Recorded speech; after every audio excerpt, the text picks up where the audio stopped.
একটা জিনিসের অভাব কিন্তু আপনার ব্লাড টেস্ট করলে সব সময় দেখতে পাবেন 90% ইন্ডিয়ানের, সেটা হচ্ছে ভিটামিন ডি কম। ব্যাস, আপনার সাথে সাথে ভিটামিন ডি খেতে আরম্ভ করলেন। আচ্ছা, ভিটামিন ডির অভাবে আমাদের অসুবিধা কি হয়? ভিটামিন ডি আমাদের ক্যালসিয়াম অ্যাবজর্পশন করতে হেল্প করে, অর্থাৎ হাড়ের শক্তি নিয়ন্ত্রণ করে। আর কি? Muscle strength. আরেকটা সবচেয়ে অদ্ভুত ব্যাপার হলো আমাদের ব্রেনে যে ডিপ্রেশন, সেটা কিন্তু ভিটামিন ডির অভাব থাকলে হয়। ভিটামিন ডি যদি অভাব হয়, অনেকে গায়ের বিভিন্ন জায়গায় ব্যথা এগুলো নিয়ে প্রেজেন্টেশন করে। মেনলি কিন্তু বোন হেলথের উপর ভিটামিন ডির প্রভাব সবচেয়ে বেশি। তা ভিটামিন ডির সোর্স কি? আপনারা সবাই জানেন, খাওয়ার মাধ্যমে আসে, আর সূর্যের আলো থেকে ভিটামিন ডি আসে, আর ভিটামিন ডি আমরা আলাদা করে খাই। কিন্তু আপনি কি জানেন, খাওয়ার মাধ্যমে যদি ভিটামিন ডি আনতে হয়, যে পরিমাণে আপনাকে খেতে হবে ভিটামিন ডি যেগুলোতে বেশি আছে, সেটা অসম্ভব খাওয়া।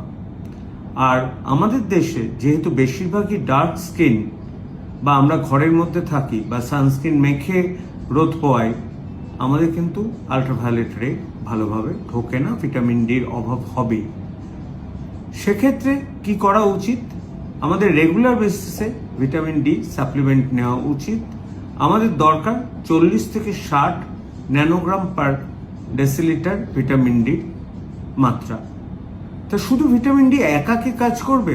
গবেষণায় দেখা গেছে ভিটামিন ডির সাথে যদি ক্যালসিয়াম, ম্যাগনেসিয়াম এবং ভিটামিন K2 একসাথে মিশিয়ে দেওয়া হয়, তাহলে কিন্তু ভিটামিন ডির কার্যকারিতা অনেক বেড়ে যায়।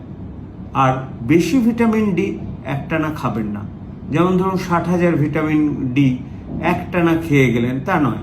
যদি খেতে হয় মাসে একটা করে খান, প্রথমে সপ্তাহে একটা করে আপনি 12 সপ্তাহ খেলেন। রোজ যদি খেতে হয় 2000 ইউনিটের বেশি কখনোই না, যাতে আপনার মেনটেন করে। আর ভিটামিন ডির আসল কার্যকারিতা, অনেকে আমায় প্রশ্ন করে, আচ্ছা ডাক্তারবাবু, এত যে ক্যালসিয়াম খাচ্ছি, যে হার্টের মধ্যে ক্যালসিয়াম জমে তো সব গন্ডগোল হয়ে যাবে। সেখানেই ভিটামিন K2-র অবদান।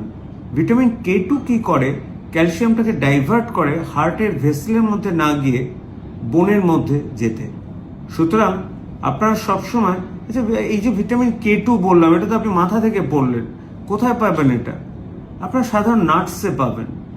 আমাদের দেশে অ্যাভোকাডো পাওয়া যায় না, ছেড়ে দিন, আপনি অ্যালমন্ডসে পাবেন। আর বেশ কিছু কোম্পানির আছে ম্যাগনেসিয়াম, ভিটামিন ডি এবং K2 দিয়ে কম্বিনেশন, কিন্তু সেগুলো ভীষণ এক্সপেন্সিভ। আমার মনে হয় আলাদা আলাদা করে খাওয়াটাই অনেক ভালো। আর K2 আপনি নাটসের মধ্যে খান, ভালো থাকবেন। ভিটামিন ডি সম্পর্কে খুব সংক্ষিপ্ত এই কথাগুলো বললাম, মাথায় ঢুকলে ভালো লাগবে।